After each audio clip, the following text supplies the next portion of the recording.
The warning. The twin suns of Tylo Prime cast long shadows over the human research colony as Jack Fenton stepped out of his modest dwelling. The air was thick with the aroma of the alien flora that blanketed the horizon in a kaleidoscope of colors. To Jack, it was just another evening on the colony, where he spent his days cataloging the unique biology of this uncharted world. As he locked the door behind him, a voice called out. It was Myra, the elderly caretaker of the colony's central hub. She approached with a speed that belied her age, her face marked with concern. "Jack, have you heard the announcement?" she asked, her tone urgent. "Announcement?" Jack asked, tilting his head. He hadn't checked his comm tablet all day, preferring to focus on his research. "What's going on?" Myra hesitated, her fingers twitching nervously. "It's mating season for the Zolarian natives. The council has issued a warning. Stay indoors, keep your doors locked, and don't engage with anyone acting strange."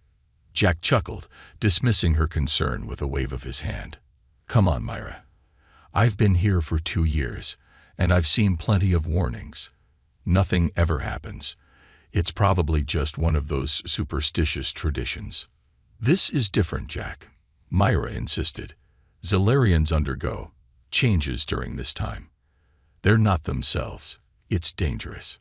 Before Jack could respond, the sharp sound of an alien bell echoed across the colony, signaling the start of the night cycle. Myra grabbed his arm. "Please, just be careful. You're alone in that section of the colony." Jack nodded, though his smile remained casual. "Don't worry. I'll be fine. Thanks for the heads up." Back in his quarters, Jack settled into his routine. His desk was cluttered with samples and datapads, each containing notes about the unique physiology of Tylo Prime's native species. Among them was a report on Lyra, a Zolarian who worked alongside him in the lab. Lyra was different from the other Zolarians. She was curious about human culture and spoke fluent Standard, a rarity among her kind. Jack enjoyed her company. She was sharp, inquisitive, and had a dry sense of humor that often caught him off guard. But lately, she had been acting odd. Her usually calm demeanor had shifted to something more intense. She lingered longer during conversations, her gaze piercing and her tone carrying an unfamiliar edge. Yesterday, she had handed him a data chip with her notes, her fingers brushing his. The touch had felt deliberate, lingering just a moment too long. Shaking off the thought, Jack turned his attention to his work. The quiet hum of the colony's power grid was soothing, and for a while, he lost himself in analyzing the day's findings. But then, a noise broke the silence, a faint scratching at his door. He froze, his pen hovering above the page. The scratching came again, more insistent this time. Jack frowned and stood, moving cautiously toward the door. Peering through the small window, he saw nothing but the faint glow of the colony lights against the night sky. "Probably just a critter," he muttered, returning to his desk. Moments later, his comm tablet chimed. It was a message from Lyra. "Are you awake? I need to talk to you. It's important." Jack sighed. It was late, and he wasn't in the mood for another one of her cryptic conversations. He typed back a quick response. "Can it wait until morning?" Her reply came almost instantly. "No, it can't. I'm outside." Jack's heart skipped a beat. He glanced at the door, suddenly aware of how quiet the room had become. Slowly, he approached the window again. This time, he saw her, a slender figure, her pale skin glowing faintly in the moonlight. She stood perfectly still, her eyes fixed on his door. "Lyra," Jack called out, his voice muffled by the thick glass. She didn't respond. Instead, she tilted her head, her expression unreadable. A chill ran down Jack's spine. Something about her was off. Against his better judgment, he unlocked the door and cracked it open. "What's going on?" he asked, trying to keep his tone light. Lyra stepped closer, her movements fluid and deliberate. She stopped just short of the threshold, her eyes locking onto his. "You didn't listen to the warning." she said softly, her voice carrying an unfamiliar resonance. Jack frowned. What warning? The one about mating season. Come on, Lyra. That's just. It's not a joke, she interrupted, her tone sharp. You need to understand. During this time, we're different. You need to stay away. Jack raised an eyebrow, unsure whether to laugh or feel concerned. You're standing here telling me to stay away. Lyra's expression darkened.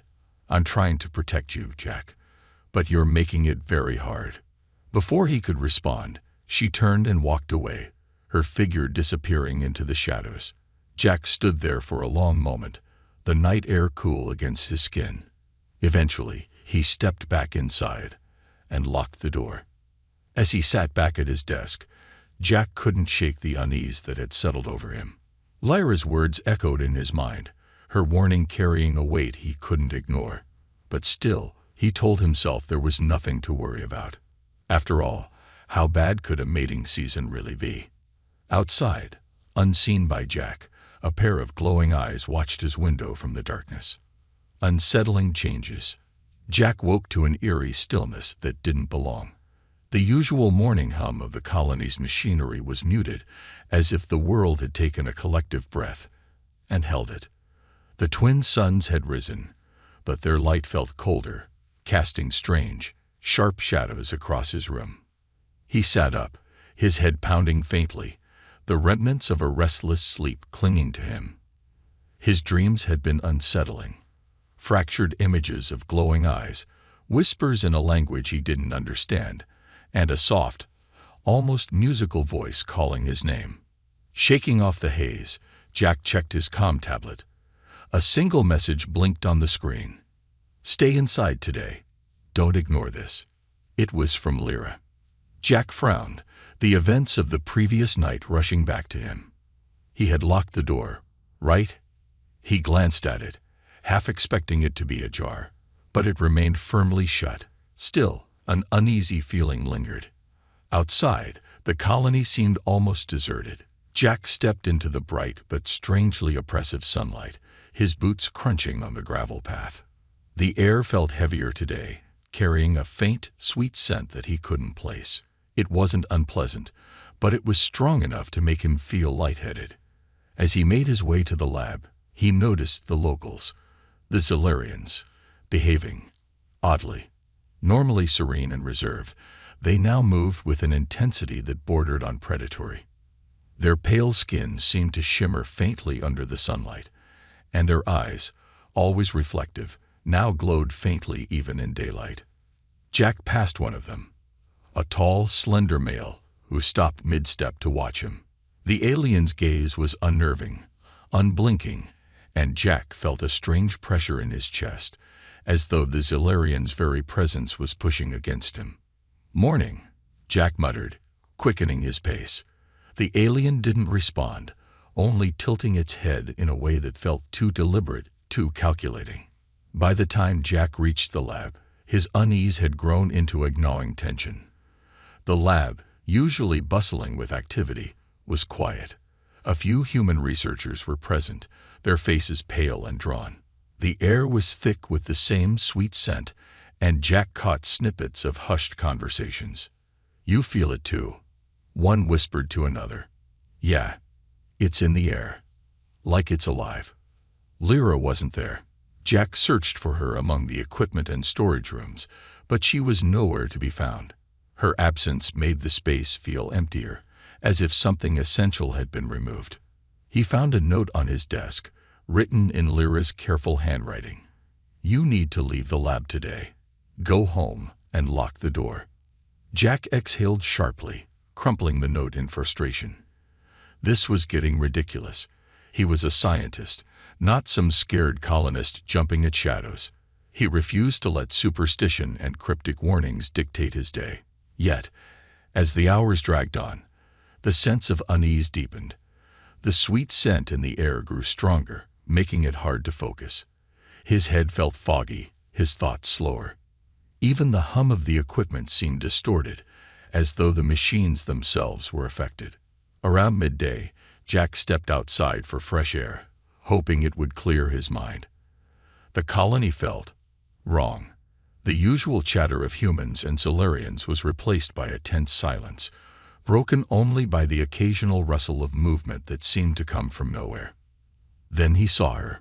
Lyra stood at the edge of the colony, near the dense forest that bordered their settlement. She wasn't alone. A group of Zolarians surrounded her, their postures unnervingly rigid, their glowing eyes focused on her like predators watching prey. Jack hesitated, unsure whether to approach or retreat. Lyra's head turned sharply in his direction, as if sensing him. Her expression was unreadable, but her eyes seemed darker, more intense than he had ever seen. One of the Zolarians stepped toward her, and Lyra raised a hand, stopping them with a single gesture. She said something in their native tongue, her voice firm and commanding. The others hesitated before retreating into the shadows of the forest, their movements unnervingly synchronized. Lyra turned back to Jack, her gaze locking onto his. She didn't move, but her presence felt like it reached across the distance, pulling him toward her. Jack shook his head, breaking the spell, and retreated into the lab. The rest of the day passed in a haze. Jack couldn't shake the image of Lyra and the Zolarians, their strange behavior, and her cryptic warnings. That evening, as he prepared to leave, he noticed something odd about his door. The lock was scratched, as if someone, or something, had tried to force it open. The weight of the warnings, the sweet scent, and the unsettling behavior of the Zolarians finally settled on him. He decided he would follow Lyra's advice. For now. But as he locked the door and sat down at his desk, a new thought crept into his mind. What if it wasn't about keeping them out? What if it was about keeping him in? The night begins. The quiet of the night was unnerving. The usual hum of the colony's generators was faint, as if the world itself had grown hesitant to make a sound. Jack sat at his desk, the soft glow of his desk lamp creating a fragile bubble of light in the darkened room. He tried to focus on his work, but his mind refused to cooperate. Something was wrong. The air felt thicker, carrying that same sweet, cloying scent that had lingered all day. It was stronger now, almost suffocating. Jack rubbed his temples, trying to push past the fog settling over his thoughts. The silence outside felt alive, pressing against the thin walls of his quarters. Then came the knock. It was soft at first, almost polite. 3 gentle taps against the metal door. Jack froze, his pen hovering above his notepad. The knock came again, this time louder, more insistent. "Who's there?" he called out, his voice steady but low. No response. Jack stood and approached the door cautiously. He peered through the small viewing panel, but the outside lights were dim, casting only vague shadows. He could see nothing. Then, just as he was about to step away, a figure moved into view. It was Lyra. Her face was partially obscured by the dim light, but her glowing eyes pierced the darkness. She wasn't standing still. She swayed slightly, her movements slow and rhythmic, almost hypnotic. "Lyra," Jack called through the door, his voice tinged with confusion and unease. She didn't Jack turned, his heart pounding. The tapping was coming from the window. He approached it slowly, his breath catching in his throat. The window was small, reinforced with a thick pane of glass. As he drew closer, he saw her again. Lyra was there, crouched low, her glowing eyes staring at him through the glass. "Jack," she whispered, her voice muffled but still audible. "You can't keep me out. You don't understand what's happening." He stumbled back, the wrench slipping from his hand and clattering to the floor. Lyra's hand pressed against the glass, and Jack watched in horror as faint cracks began to spread outward from her touch. "I tried to warn you," she said, her tone almost sorrowful. "But you didn't listen." The sweet scent in the air grew overpowering, making Jack's head spin. He staggered, gripping the edge of the desk to steady himself. His vision blurred, and the room seemed to tilt. The last thing he saw before darkness claimed him was Lyra's glowing eyes, unblinking, watching him as the cracks in the glass widened. Then everything went black. First contact. Jack awoke to the faint hum of the colony's lights flickering back to life. The air felt cooler now, but a strange vibration pulsed through the floor beneath him, steady and rhythmic, like the heartbeat of something enormous. He blinked, his vision adjusting to the dim glow of his quarters. The last thing he remembered was Lyra at the window, her glowing eyes, and the sound of glass cracking. But now, the window was intact, and the room was silent. Too silent. Jack sat up, his head pounding and his thoughts foggy. The wrench he had dropped earlier was gone, and the desk where he'd been working was cleared of its usual clutter. A faint metallic scent lingered in the air, mingling with that sweet, intoxicating aroma that had haunted him all day. Then he noticed her. Lyra was sitting in the corner of the room, her posture relaxed, but her gaze fixed on him. She was different now. Her normally pale skin shimmered faintly in the dim light, and her eyes, those glowing, unblinking eyes, seemed to see straight through him. "You're awake," she said softly, her voice carrying an unsettling calm. Jack's heart raced as he pushed himself to his feet, his back pressing against the wall. "How did you get in here?" he demanded. The door was locked. Lyra tilted her head, a faint smile playing on her lips. "Locks don't mean much to us during this time. You should know that by now." Her words sent a chill down his spine. The way she spoke wasn't like the Lyra he knew. There was a weight to her voice, a resonance that seemed to vibrate in his chest. "This isn't you," Jack said, his voice steady despite the fear clawing at him. "Something's happening to you, Lyra. You need help." She laughed softly, the sound both familiar and alien. "Help? From you?" She stood slowly, her movements fluid, almost predatory. "You still don't understand, do you? This isn't something happening to me, Jack. This is who I am." Jack edged toward the far side of the room, his mind racing. "What do you want?" he asked, trying to keep her talking. Lyra took a step forward, her glowing eyes never leaving his. "I want you to listen. For once, I want you to stop dismissing everything as superstition and hear the truth." He stopped moving, his breath shallow. "The truth about what?" She paused, her expression softening for a moment. "About why you're here. Why I'm here." Jack frowned.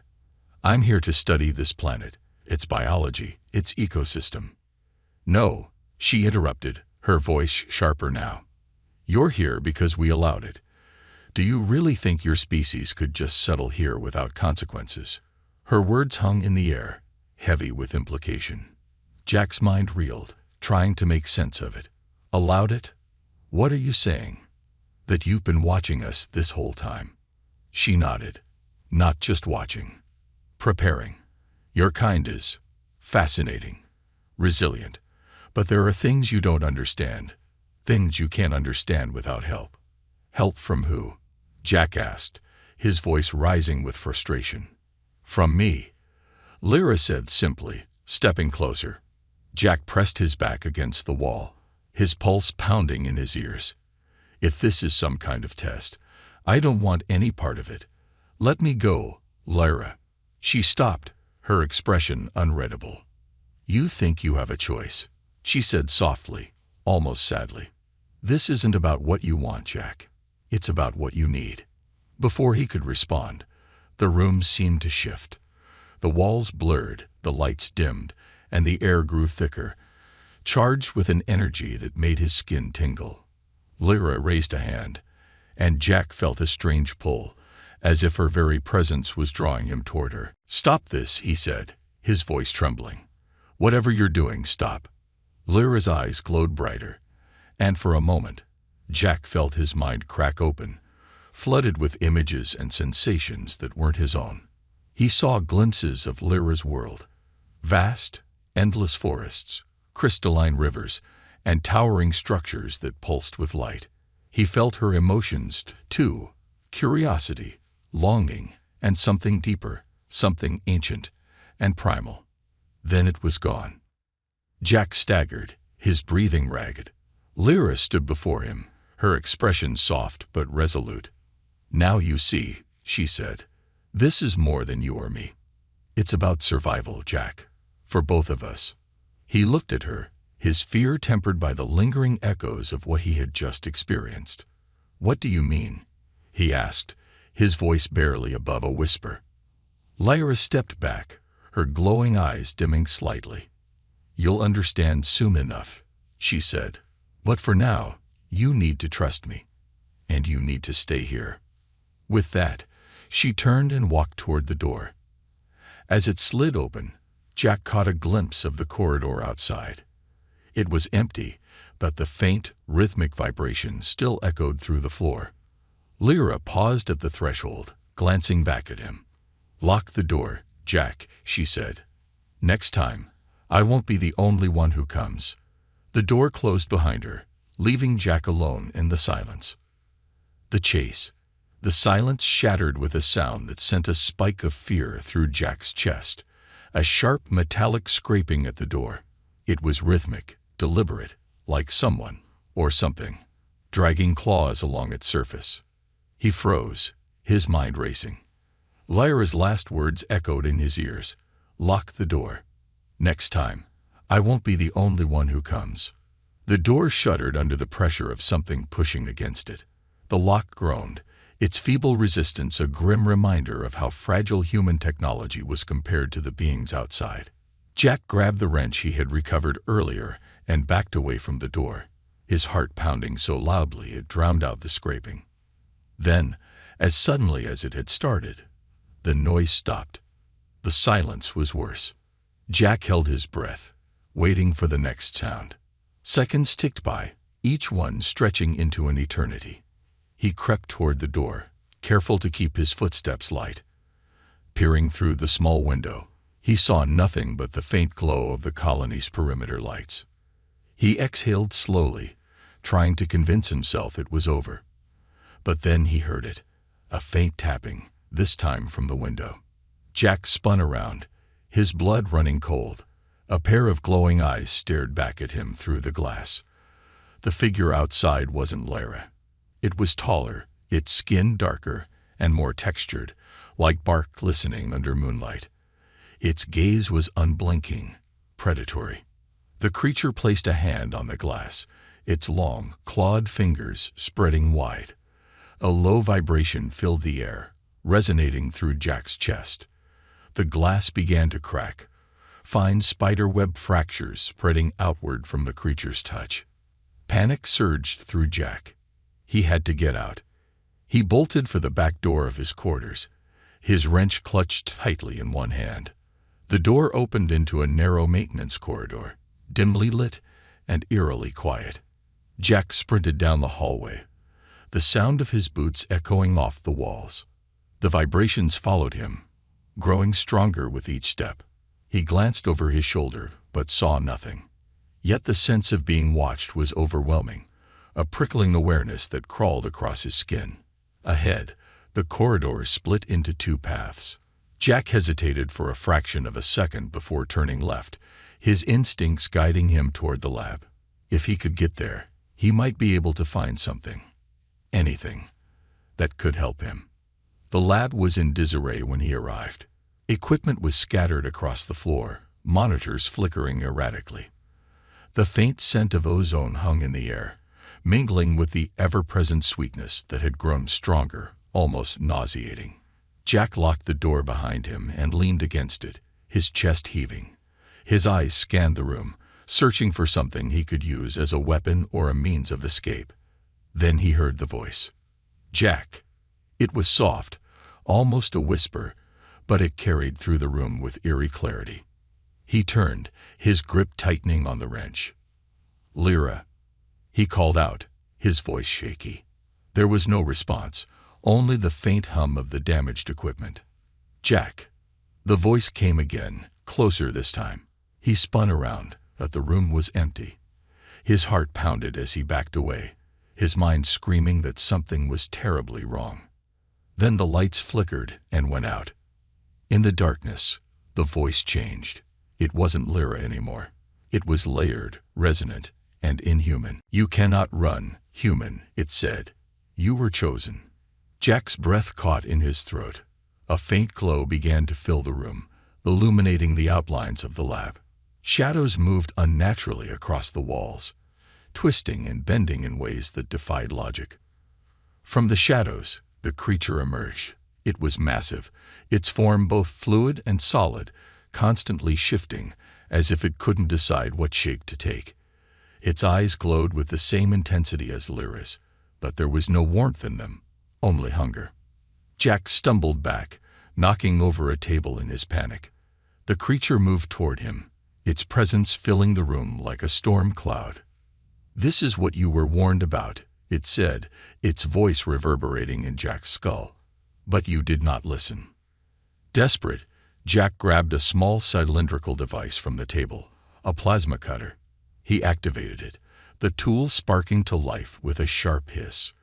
The creature paused, its form rippling as if uncertain. "Stay back," Jack shouted, brandishing the cutter. The creature laughed, a low, guttural sound that made Jack's skin crawl. "You think your tools can harm us. You do not understand what you face." The glow in its eyes intensified, and Jack felt a sudden pressure in his mind, a crushing weight that forced him to his knees. Images flooded his thoughts, visions of a world consumed by beings like this one, entire colonies lost to the shadows.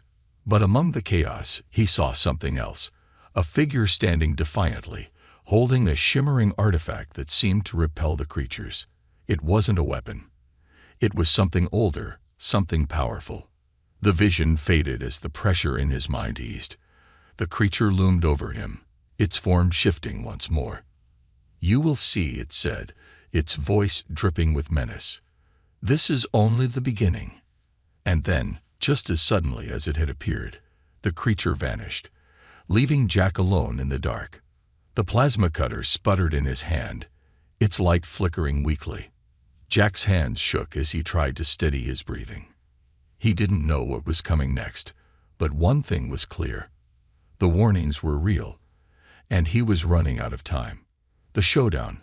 Jack sat slumped against the cold metal wall of the lab, his breath ragged and his grip on the plasma cutter weakening. The faint hum of the colony's systems sputtered to life, but it was too weak to mask the rhythmic vibration beneath the floor, the ever-present pulse of something massive and alive. He wasn't alone. A shadow moved in the corner of the room, darker than the surrounding gloom.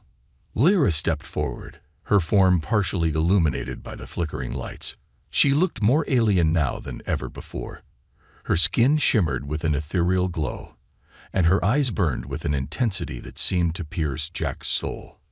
"It's almost time," she said, her voice layered, resonating in a way that made the air around her hum.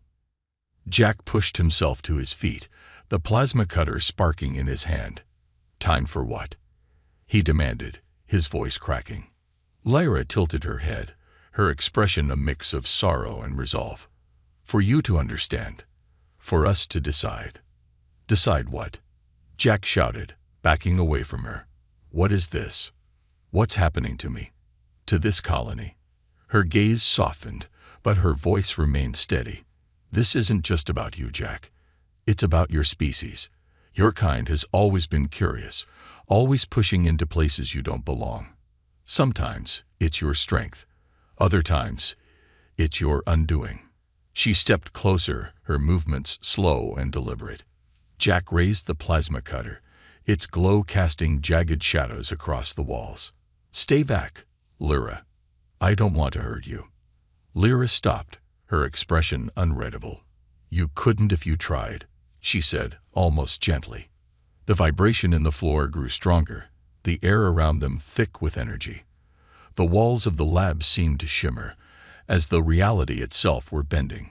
Jack's vision blurred, and he felt a familiar pressure in his mind, the same crushing weight he had experienced when the creature had confronted him. "Don't fight it," Lyra said. "If you resist, it will only hurt more." Jack gritted his teeth, the plasma cutter trembling in his hands. "What is it, Lyra? What are you?" She hesitated, a flicker of something human passing through her glowing eyes.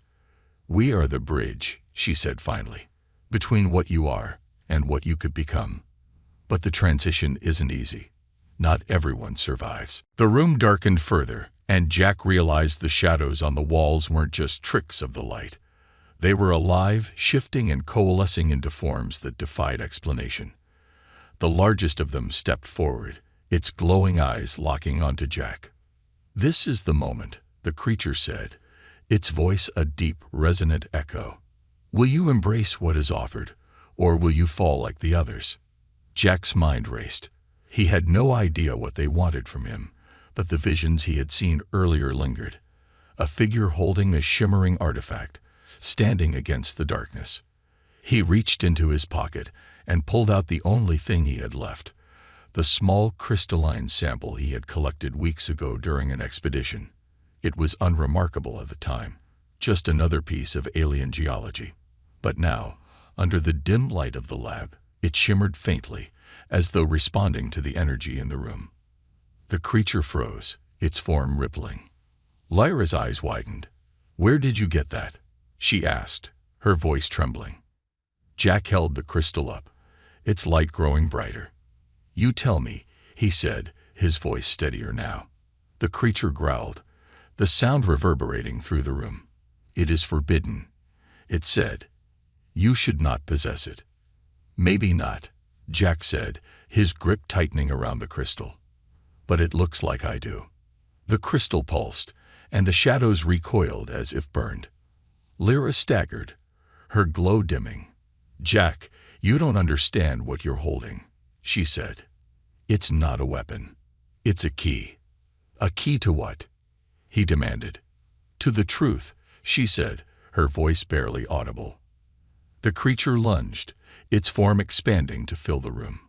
Jack instinctively thrust the crystal forward, and a brilliant light erupted from it, driving the shadows back. The room shuddered violently, and the vibration beneath the floor ceased. When the light faded, the creature was gone, and Lyra was on her knees, her glow flickering like a dying ember. Jack approached her cautiously, the crystal still pulsing faintly in his hand. "What just happened?" he asked, his voice heavy with exhaustion. Lyra looked up at him, her expression one of weary acceptance. "You made your choice," she said, "but the consequences are just beginning." Before Jack could respond, the ground beneath them trembled once more, and a distant, guttural roar echoed through the colony. Whatever battle he had just won, it was far from over. A surprising end. Jack's eyes fluttered open to the pale glow of artificial lights. The sterile hum of the colony's life support systems filled the air, a stark contrast to the chaos he'd experienced. He lay on a cot in the medbay, his mind foggy and his body aching. Was it over? He sat up slowly, wincing as sharp pain lanced through his side. His uniform was torn, faint traces of ash smeared across his hands. The crystal, the key, was nowhere to be seen. "Good, you're awake." The voice startled him. Myra stood at the foot of his cot, her expression equal parts relief and suspicion. Her weathered face was pale, and her eyes darted toward the door as if expecting someone, or something. "What happened?" Jack croaked, his throat dry. "You tell me," Myra replied, her tone guarded. "We found you unconscious in the lab. The place was destroyed. The council wants answers, Jack." Jack swung his legs over the edge of the cot, his mind racing. Memories of the shadow creature, Lyra, and the crystal came flooding back, but they felt fragmented, like pieces of a dream. "Where's Lyra?" he asked, his voice gaining strength. Myra's expression darkened. "She's gone. No one's seen her since last night." Jack's stomach sank. Gone. That didn't make sense. Lyra had been at the center of everything. He needed answers, and she was the only one who could provide them. "I need to go," he said, standing abruptly. "You're not going anywhere," Myra snapped, stepping in his path. "You've been unconscious for 12 hours, and the council's already breathing down my neck. They think you brought something into the colony. Something dangerous." Jack opened his mouth to argue, but a sharp, familiar vibration ran through the floor, silencing them both. Myra's eyes widened, her face draining of color.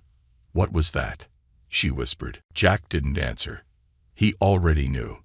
He left the medbay despite Myra's protests, the pain in his side forgotten as adrenaline surged through him. The colony was eerily quiet, the streets deserted. The twin suns hung low in the sky, casting long shadows that seemed to stretch unnaturally. As he approached the lab, the vibration grew stronger, pulsing in time with his racing heart. The structure was a wreck, its walls scorched and its roof partially caved in. Yet, amidst the destruction, the faint shimmer of the crystal caught his eye. It was embedded in the center of the room, glowing faintly. Jack approached it cautiously, his steps echoing in the hollow space. The crystal pulsed as he drew near, and a strange warmth spread through his chest. "Jack!" He spun around, his heart leaping into his throat. Lyra stood in the shadows, her form faint and flickering like a hologram. "Lyra," he said, his voice filled with equal parts relief and confusion. She stepped forward, her glow dim but steady. "I'm not really here," she said softly. "At least, not the way you remember." "What are you talking about?" Jack demanded. "What's happening? What is this thing?" Lyra glanced at the crystal, her expression unreadable. "It's not just a key, Jack. It's a bridge, a connection between your world and ours. When you activated it, you changed everything." Jack's head spun. "Changed everything? How? Why?" "Because your kind isn't ready," Lyra said, her voice tinged with sadness. "The crystal wasn't meant for you. Not yet. But now, the link is open, and it can't be undone." Jack stared at her, frustration bubbling to the surface. "You knew this would happen. You could have stopped it." Lyra shook her head. "I tried, Jack. But you're human. You push forward, even when you don't understand the consequences. That's your greatest strength, and your greatest flaw." The vibrations intensified, the ground beneath them trembling. Jack looked down and saw cracks spreading across the floor, glowing faintly with the same energy as the crystal. "What do I do?" he asked, his voice barely audible. Lyra met his gaze, her eyes filled with a strange mixture of hope and sorrow. "You survive," she said, "because that's what your kind does best." The room erupted in light, blinding and all-consuming. Jack felt the ground fall away, his body weightless as the energy surged through him. When he opened his eyes, he was standing in the middle of the colony square. The buildings were intact, the sky clear and calm. It was as if nothing had happened, except it had. Jack could feel it in his bones, in his mind. The connection Lyra had spoken of, it was still there, humming faintly beneath his skin. He wasn't the same. Neither was the world. As he looked up at the twin suns, he saw something he had never seen before. Faint, glowing threads stretching across the sky, weaving patterns too complex for his mind to fully comprehend. The link had been opened, and whatever was coming through, Jack knew it wasn't going to stop. For better or worse, humanity had crossed the bridge, and there was no turning back.